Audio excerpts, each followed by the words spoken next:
Hey, what's up? This is Sugarcoder. A while back, I went shopping for props at some of my favorite stores. The first store I went to buy props is Daiso.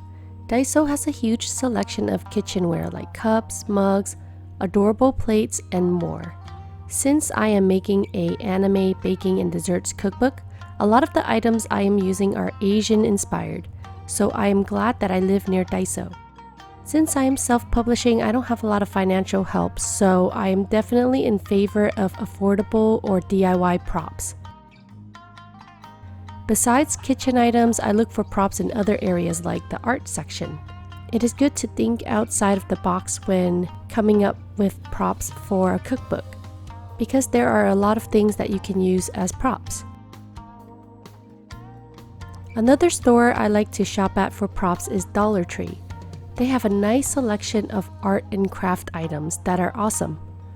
Right now, I am fundraising for my cookbook and I put the links in the video description to the campaigns on Kickstarter and Indiegogo. It is available for pre-order on Amazon as well, so please spread the word and help me out if you can. Thank you so much for watching and have a sweet day.